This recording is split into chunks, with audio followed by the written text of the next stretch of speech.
Hi, everyone. Thank you for joining me again for another amazing episode. This time we have Joseph Waslow, a good friend of mine that I once met, and I never forgot about his story. So I always wanted to bring him on. When I start a podcast, I'm bringing this guy on, and he's going to tell a story because it's not only just curiosity. We're going to hear someone's story, which could be interesting, but we're also going to learn from it. He took his life and brought it to such a high level even despite struggles. And that's very inspiring for the next generation to follow and use role models that struggled, but they succeeded despite.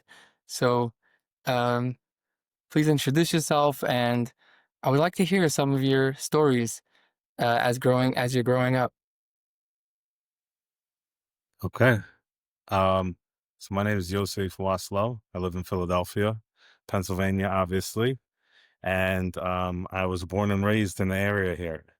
So I've never lived anywhere else outside of this several county area in Philadelphia, Pennsylvania.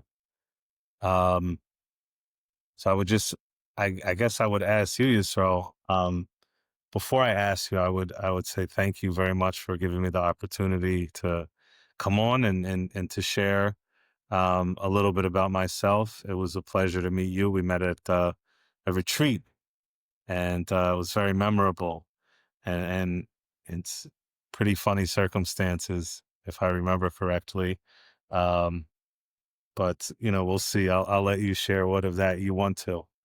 Um, there's so much to share. So much has happened, and so you know I guess I would kick it back to you and just ask, is there a specific area you want me to start? Is there a specific story you remember you want me to go over? So Where should we yeah, begin? like let's say 10 years old. What was your circumstances at Okay. 10? So when I was 10 years old, I lived in North Philly. I went to a public school. I went to a secular humanist Jewish Sunday school. That's a mouthful. And 10, I was playing football at the time and just a neighborhood kid. I also played basketball still at the time. I was very much into sports. And, I had a good family, a loving family, which was very different than the neighborhood that I grew up in. Um, and believe it or not, as strange as it sounded, it didn't feel so normal because it didn't really add up to my surroundings. Um, But other than that, I had a very, very positive upbringing. Well, so you're saying your family was you were in, you had a supportive family, but then the surroundings, like what was the surroundings like? So, North Philly's an urban area, um, predominantly black neighborhood. Um, Probably, not unlike some of the neighborhoods the Fevre from Williamsburg, Flatbush, Brooklyn would find, you know, outside of the Dalit Amos of uh of the machina that they live in. Um, that's where I grew up. So my upbringing was really the polar opposite of, the way that we live our life now and the community that I'm a part of now. Um, I had a lot of connection to my mother's family, which is the Jewish side of my family. Not so much connection to my father's side. It was a very small family, and unfortunately, most of the people had passed away by the time that I was 10. Um, my dad's mother actually passed away when I was 11, and I lost my father when I was 16. So, we could talk about that another time later on, but just sticking to the point over there. Um, I grew up. It was, my it was very tumultuous, if you will. There was a lot going on. You're saying in the Not from street? within my family. Yeah, some of the things I remember from my childhood, I was one of only 4 kids in my neighborhood that had an actual male presence in the household. Um, and out of those, if I remember correctly, I think it was only me and my neighbor who actually had our biological fathers there. Um, and the rest of them were people who had stepfathers or, maybe an uncle that was still in the house, something like that. Um, and, it even though I had my father did things with me that no one else's father did. We went and played catch, and, we went and spent time together going out to eat. It felt strange because, the way that my family lived their life, the way we lived our life was not the way everybody else around us lived their life. So, as a kid, when you don't really know how to interpret all those different messages, you sort of judge where you are compared to everyone else around you, right? And I can't say that I felt good about everyone else around me, but I just knew that what we had was different than everyone else around me. And I was very much a kid who wanted to belong somewhere and feel normal. So it was challenging for me, even though it wasn't a negative thing, right? That Yeah. that I had such a family. And what I Well, mean by a good family is, my parents, never argued in front of me as a kid. We always had activities that we did. We always did things as a family. Like we were, the 4 of us, we're pretty close. before you mean you have a brother? I have a sister. I was just I really have 2 sisters. But my oldest sister, who's a half sister, was out of the house, because she's pretty substantially older than me.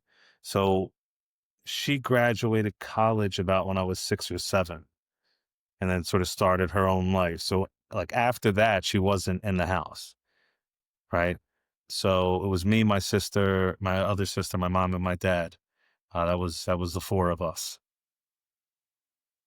wow. So you had this special relationship with your father. You spent a lot of time, and that was a positive Yeah, thing. But in yeah, the same time, it was confusing because that's not the norm, right? yeah. And my dad had his own challenges, and unfortunately, that's ultimately what led to him passing away when I was 16. But for the majority of his life up until those last 3 or 4 years, and he had some health issues going on. Um, things were pretty good. Things were pretty good. Wow. Okay, so take me another few years further, Okay, backward or forward? forward. Okay,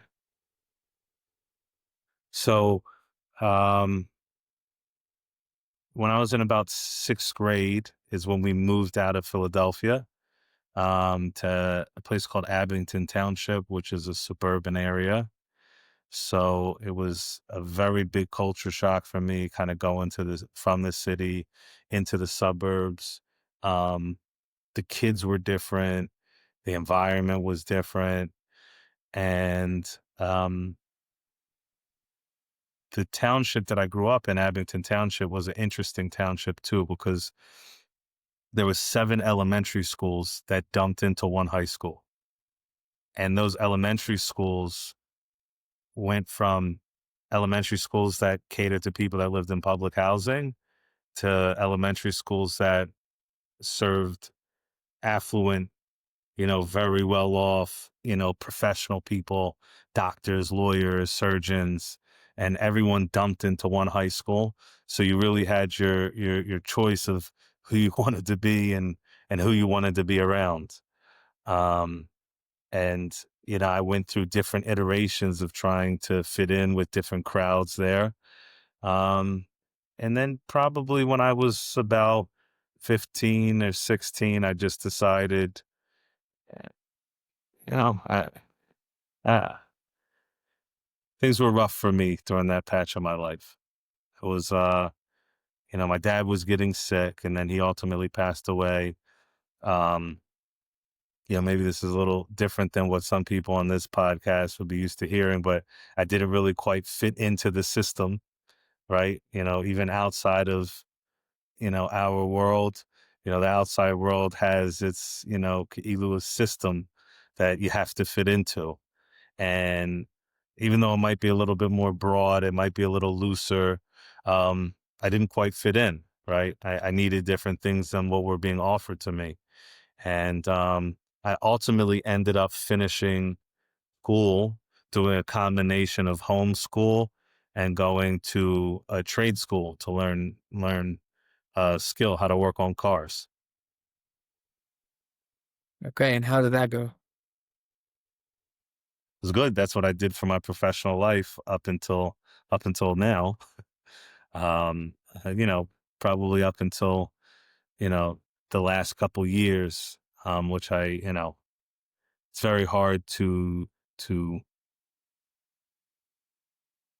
fix cars and be from.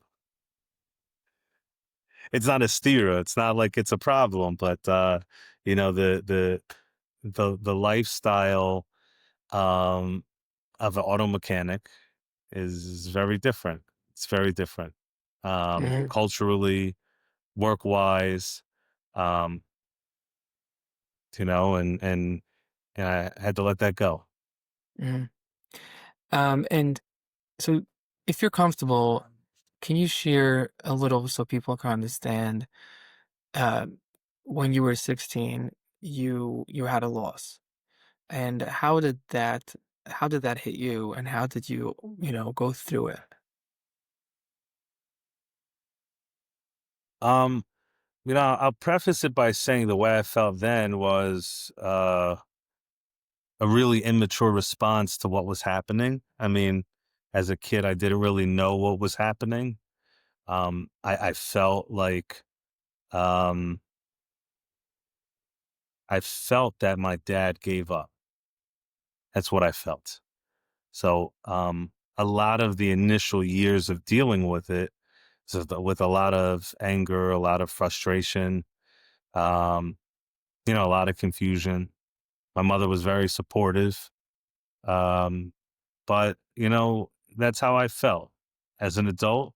I mean, I now know what it's like to be an adult. I know it wasn't giving up. I know he had his health struggles. I know he had a family. I know there was so many other pratim that I wasn't aware of as a child. And a kid's not supposed to really be aware of and need to be responsible for.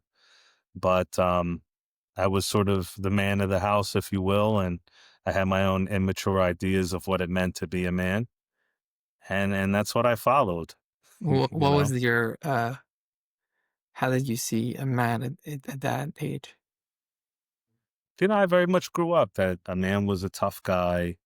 Whoever was the strongest, the scariest that's what a man was, right?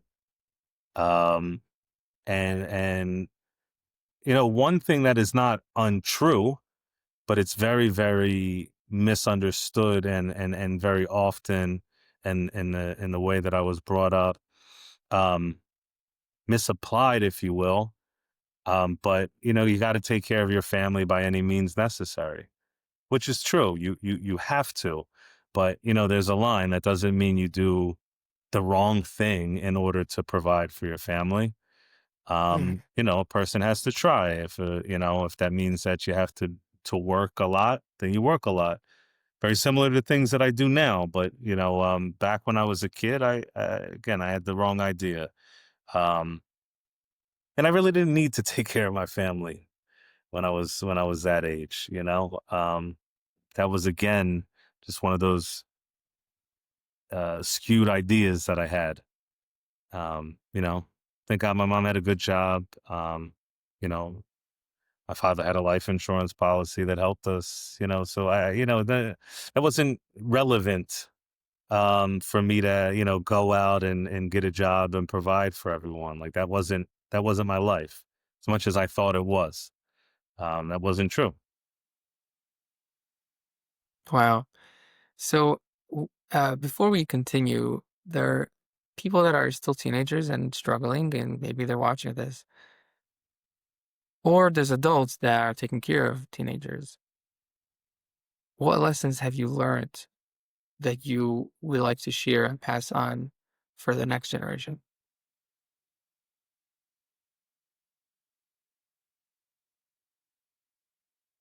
Yeah, the reason why I'm thinking is because I also am raising some teenagers that are going through teenage stuff. I can't say that I figured it out as much as I know, um, because I've been through some challenges. You know, you can only tell people what they're willing to hear, right? Mhm. And you know, they often say, you often hear now in the mental health therapeutic environments, that you can't really put a price tag or a level to the types of challenges people go through. Challenge, nisayon, um, adversity.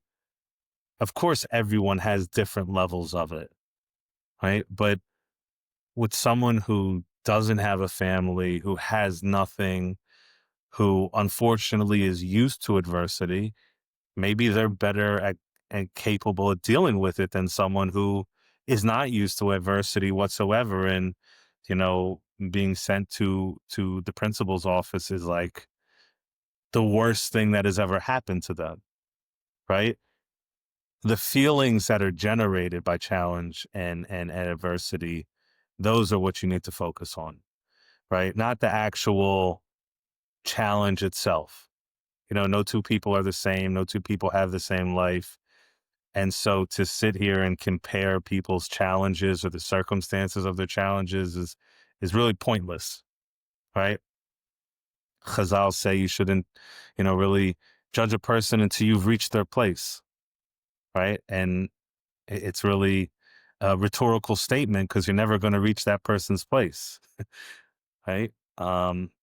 Lahavdil in the wider world, they use the statement of, you have to walk a mile in someone else's shoes. You can't. Um, but nonetheless, the feelings of uh, agitation, upset, frustration, loss, all those things that people deal with, that's really the common denominator, right? Um, you know, so I guess the most you could do is try to be understanding, and by no means I'm not perfect at it. With my own kids, with the own kids that I'm raising, but try to be understanding. Um, but one thing that's very important to me is, try to provide the adult perspective that maybe I felt like I was missing when I was that age, right? Um, and of course, that's not to say that, my, you know, those people that were around me tried the best that they could with the tools that they had, right? Right. So you're Um, not judging them, but you're learning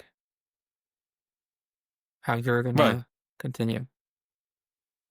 right, right, right. So that's really the advice that I would give. That's good. That's good.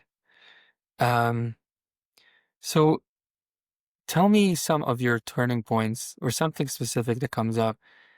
Um, being in the situation, in the struggle, and then moving on and building up your life, building up your family, making a living and being a successful person.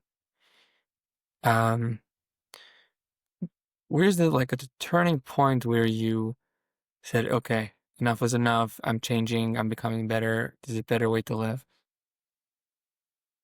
The biggest thing for me was with when I was about 22 years old. I decided that hanging out with friends and drinking took too much of a large part of my life. It started to become extremely counterproductive for me. Not to say that it is ever productive whatsoever, but it started to really kind of get in the way of me living as a healthy human being. And so I cut it out. I cut out all the partying. I cut out all the drinking. Decided to change my life. And not long after that process, um, my wife shared with me this opportunity to go on Birthright Israel. And it sounds cliche, but I went, and I came back with the yarmulke and tzitzis, and that's the Really? end of the story. Wow. No, it's So, by no stretch of the well, imagination the end of the story, but you know, it was really for me the first time in my life that I saw like Judaism was the default from people, not from people, like, but everyone was Jewish. The calendar was based on the Jewish calendar, so forth and so on. And, you know, I can't say that an extremely spiritual person, but that's always something I felt like I didn't have growing up. Like I told you I was part of a secular humanist Jewish day school or, Sunday school. So religion was never talked about. It was more like the cultural aspects of Judaism, which were frankly, as a kid, not very meaningful to me because they had nothing to do with the lifestyle that I was living outside of there. And as much as I love them and I appreciate them, and they're still quirky, my mom's side of the family was strange to me. So, I didn't, I didn't identify with them. I didn't, didn't see myself as anyone from that. on that side? Distant cousins, nobody that I knew. My mother's like really into genealogy, and she came across like a third cousin that lives in Eretz Yisrael that she visited when she went over there a few years back. But it's like a third cousin. From what I was told, most of my grandfather's side of the family was killed in the Holocaust, and so there wasn't really many of them. Like when I was born, um,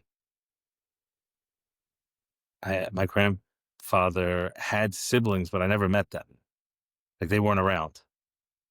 My grandmother was one of four, um, and they didn't have many kids. I think maybe each one had two kids, and you know that was really Yeah. it. They were all much older than me.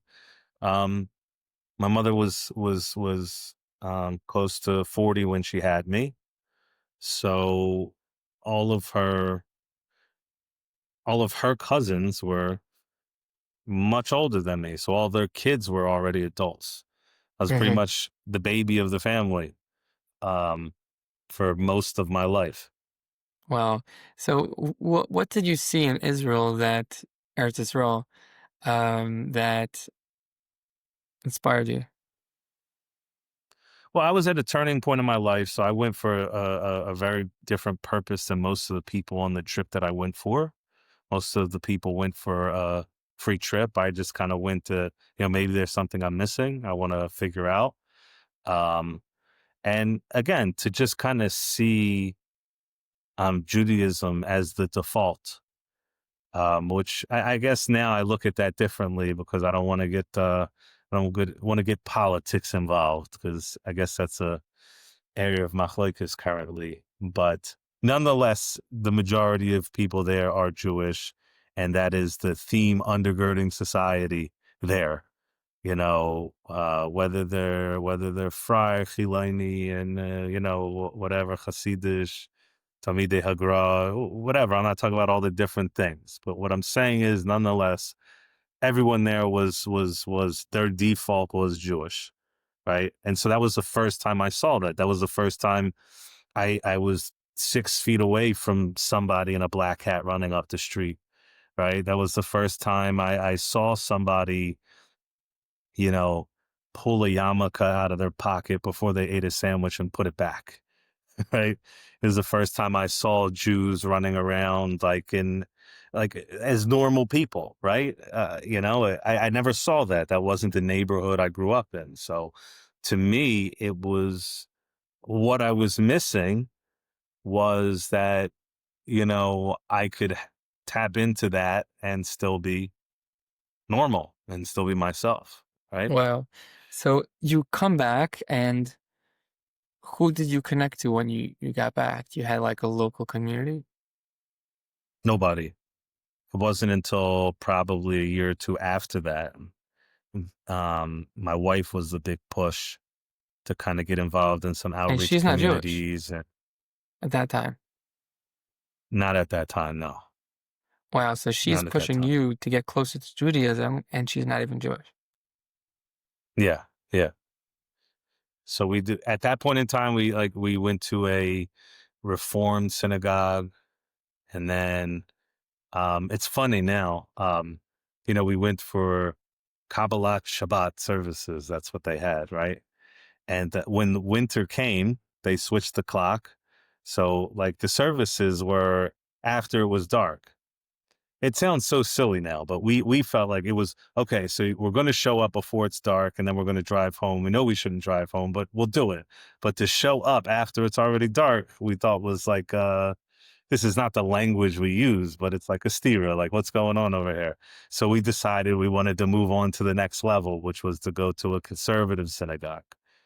And when we went there, actually, that's when we started getting involved with an Orthodox outreach group in Ben Salem, Pennsylvania.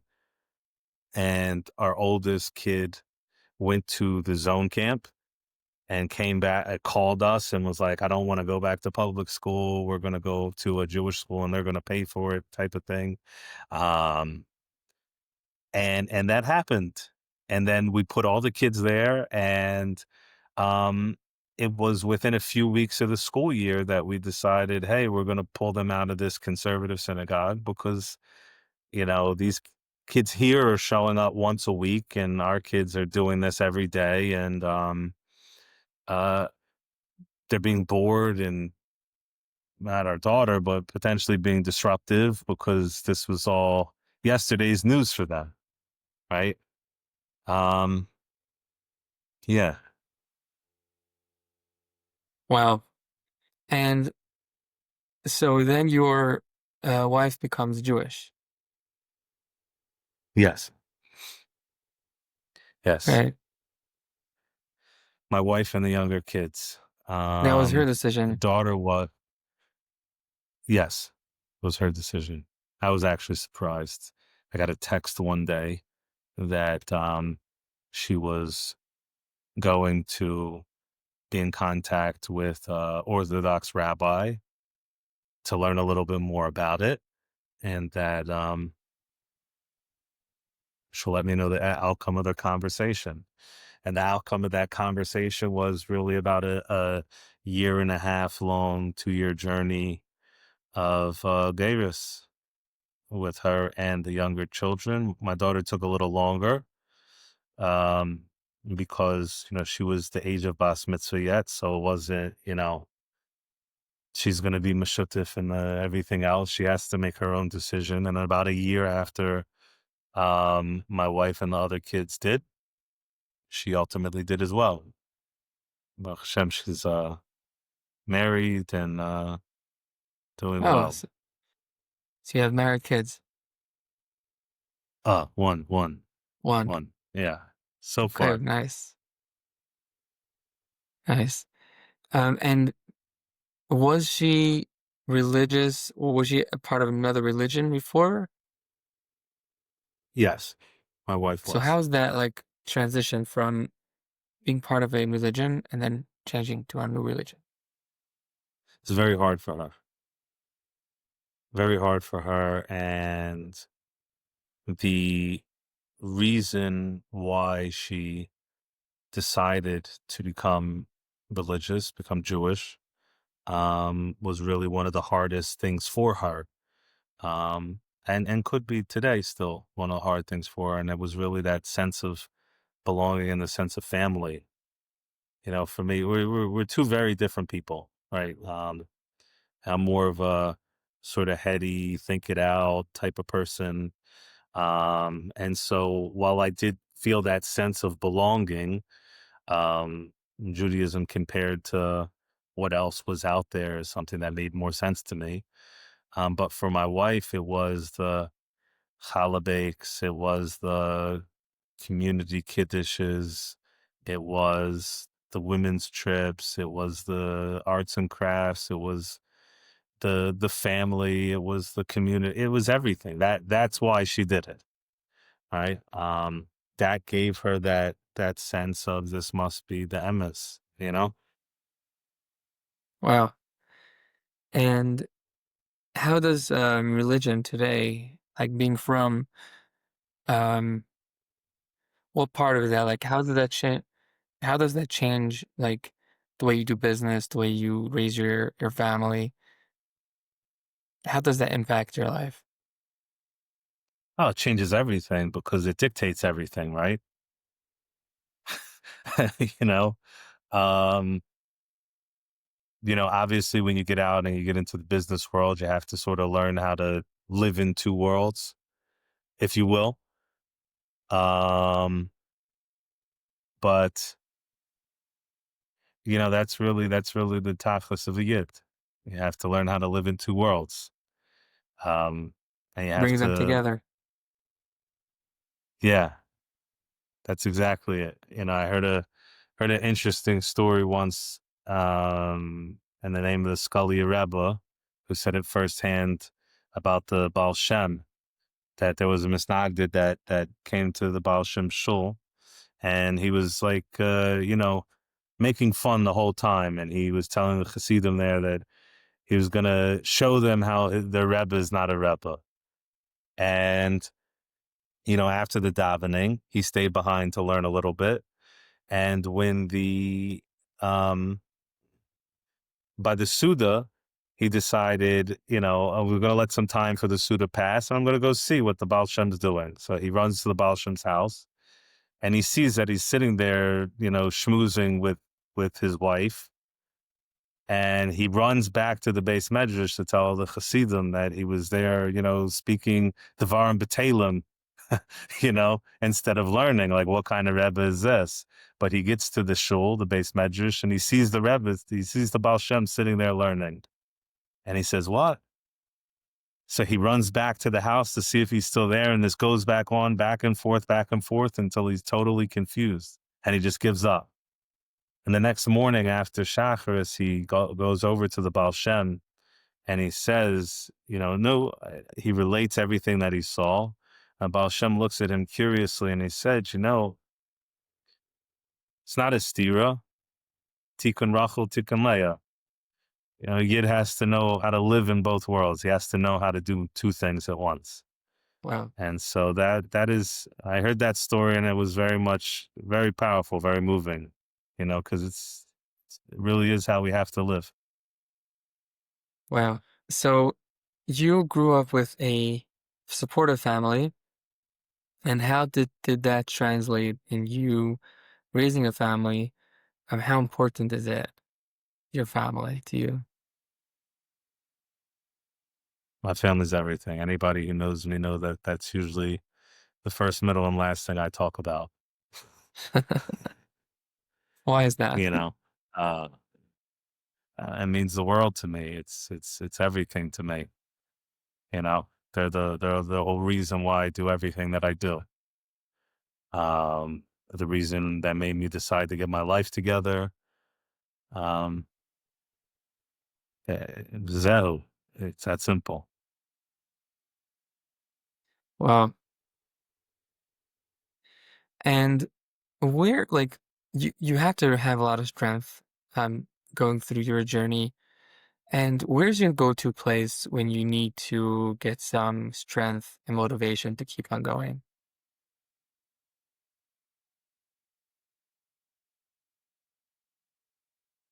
It's a good question. Where's my go-to place? Friends.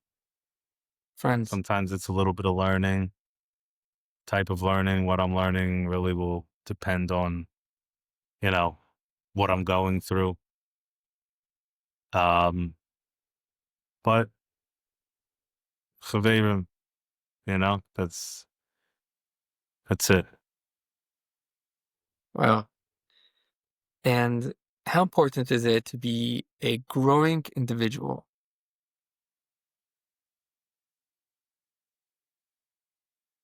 It's a tafkid of life, you know. And Adam is not a domain. He's got to be moving, got to be growing, got to strive, got to expand, understand new things every day. It's a new opportunity every day to grind it out, as they say, and become the better version of yourself.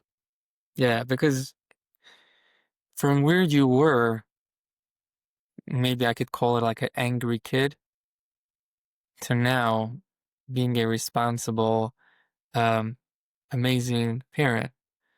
Um, there's a lot of growth involved. And it's probably like really important. Like, yeah, we want to change, but we have to become a better person. We have to grow, and we constantly need to do that.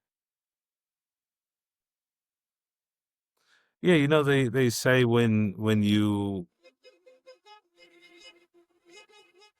decide to grow up is really when you decide to mature, right? Yeah. And I don't know, maybe that doesn't make much sense to most people. I guess if you know, you know.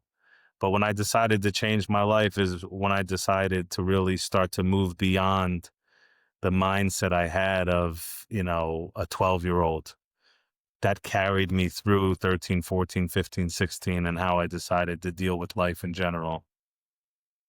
So pretty much from, I don't know, call it 10, 11, 12 to when I was 22, I was emotionally stagnant, wasn't looking to change or learn. Um, I was very frustrated by my lack of understanding as to what was going on around me. And it's hard to take responsibility, but those choices or lack of choices and lack of growth was really one of the driving factors in my not feeling so great about myself. It's hard to say. You can't go to someone who's struggling and say, you're the reason why these bad things are happening. Um, it's not true, but because it is not someone's fault when challenges happen. But, how you decide to respond to the challenge usually affects the outcome, right? And that is a person's responsibility. But, that's really something that can be shown. It's not something that can be explained to a person. Because, as I said earlier, people have to want to be willing to listen. They have to want to change. Mhm. And did you ever deal with doubt? Like you're trying to be better and it's just not going. Did you ever like have doubt, like, let me just give up. It's not working.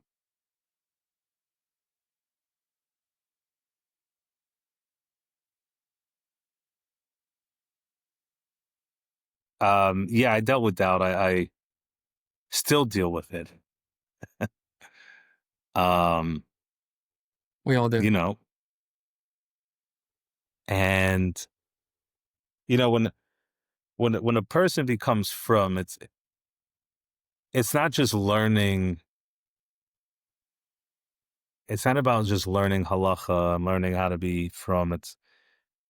It's learning and integrating into a brand new culture. Just because you're Mm, Jewish doesn't mean that you are used to the culture of the Frum community. And even within the Frum community, there's separate segments and cultures amongst them, right? One of my places of employment is with a lot of Hasidim. The mindset is very different than even a lot of people that are yeshivish that I interact with, and that's even different than the out of town community mindset that I live in. Right? It's a cultural adjustment. And it's not easy. And as you saw, as you saw when we met each other at the zone, I obviously, you know, went for the more extreme lavush, and the mindset. So, if the Strämal and Bekete. yeah, yeah. So, if becoming from was a cultural adjustment, becoming to the more, I guess, right wing of Frumkeit was within itself a cultural adjustment. And even the Hasidim within that is another cultural adjustment. Wow. But I'll never fully be adjusted, right? It's sort of, growing up in the milieu of Borough Park, Williamsburg, Monroe with the Yiddish and but that's not who I am, and that's okay. If you would have asked me that question 7 years ago, I wouldn't have answered it like I do now. But for me, it is not. I've had a lot of. I have mashpiyim and I have friends that are Hasidim. A lot of them, they say, modern day Hasidus is you live in a neighborhood, you do a certain thing. This is who we are. Okay, like that's good for you, but that's not what it is for me, right? Right. And I'm not arguing, but that itself isn't what it was necessarily meant to be, right? You know, you had all Satmar Hasidim didn't live by the Satmar Rebbe 200 years ago. I don't want to get anyone in trouble, but that you understand. And I'm not saying that the any way that anyone does anything right now is wrong. It's not. It's how You're our looking for something our deeper, system. more meaningful. Yeah, yeah. And for me, it is the depth and breadth of Hasidus, Taras Abal Shem, that captures me. Not the Lavush.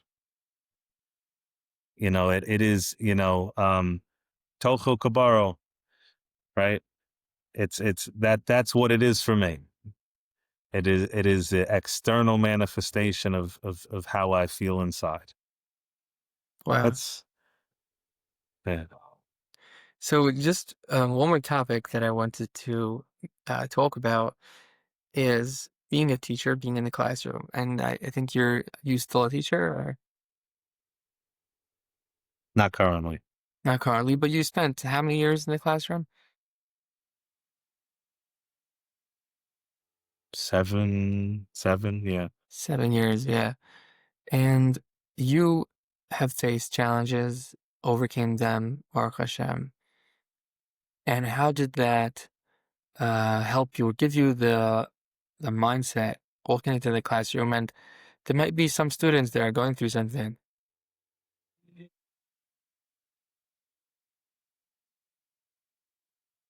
Um, so we had a trust first environment. We trust you until you give us a reason not to. And trying to come from that place of, I get it. I remember very, very clearly how you may be feeling right now. But let me show you there's a different way with dealing with it. And, you know, that's not something that we're going to do right now. That's not a way we're going to behave. And giving people the space, because you know what? I mean, that's really what it is to be an adult. It is to, understanding doesn't mean that we're going to allow you to get away with what you're doing. Understanding means I get it, but there's a different way. But And I when you tried it get your way when and it didn't work out. Mm. um, but when you're coming to the student and you're coming from a place of you get it, you understand them, it's a whole different conversation because you're not telling them you're the authority and these are the rules and I'm throwing it at you and follow it. I understand you as a person. I know what you're going through. I could feel what you're going through, but we have a certain way how we do things. Right. Right. And I think a large part of it also is that relationship based with a very, very mature understanding that not everyone's interested in having a relationship.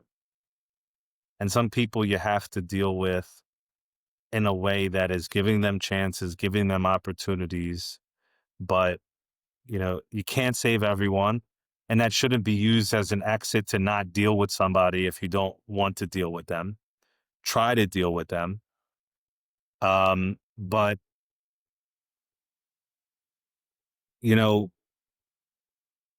I was very, very surprised by the responses that I would get from students that other teachers wouldn't get. It was very oftentimes I was much harsher on kids than other teachers were. And I wouldn't get any pushback, right? Um, we had a scenario where we were taking, phones away in class. And, you know, at the beginning of that school year, if I remember correctly, I told this student, "You had a different phone last year, didn't you?" And we let it go for a few days. And then I said, "Everyone make sure the phones are on before they go away because I want to see." So this phone didn't turn on. So I put it away and I said, "Give me your real phone." And I told him straight out, I said, "I can't believe you would do that." In front of the whole class. I said, "I'm actually hurt. I gave you the benefit of the doubt, and I can't believe you would do that." We had a side conversation, and I told him, I said, "I hope you understand very clearly that this is not something we can have. And I'm going to ask that there's no disciplinary action put into place. But I am going to turn your phone over to the disciplinarian for the rest of the day. And I'm trusting you that this is not going to happen again. This is your one out." Didn't happen again. Well, And, I explained to him, when you treat people with respect, that, we can't have that because other people in this class look up to you. And if we allow you to get away with it, other people are going to think it's okay. And then it's going to be something that gets out of hand. That's, it solved itself. I can't say every time was a lucky charm, but, but, you know, dealing with a problem like that, I think he respected what was being asked of him, and he felt respected and the consequence that he got. mhm. Right? I mean, that's the whole idea of what a Kadosh Baruch Hu does with us. We're coming up. We're in Elul now, and we're coming up to Rosh Hashanah, Yom Kippur, and Rosh Hashanah. We're asked to recognize the Malchus of Hashem. And that's supposed to bring us to a state of awe, like, wow, I have to get it together. And then the Yom Adin comes where we really want to change. But think about the amount of opportunity you're given to change. Now, this is a steer that people don't like to think about. Think about all the Tanesim. If you think about everything in a year, it's almost like the whole entire year is just this other never ending period of being able to change. Well, let's just take it by the book. Elul starts, the king is in the field, as they say, and that's bringing us up to the Yemei Hadin. You have 40 days to change? Really? And then you have some people that, the first time they get caught doing the wrong thing, they're out. We And I think that that's something that would bother me, and I think that that's something that bothers a lot of kids. Something that bothers a lot of kids because what you're teaching us and what you're implementing are not the same thing. Well, And it's hard to deal with. yeah, I never thought of it that way. So we as adults are judging and giving consequences for the first time, but Hashem is giving 40 days. Me? Wow. Interesting. Uh, yes. What else do we need to cover? Any thoughts? We can go on and on. It was amazing. It was a lot of good things, and also hearing from someone that actually is lived through all of it. It's not just nice words, it's actual real life experience.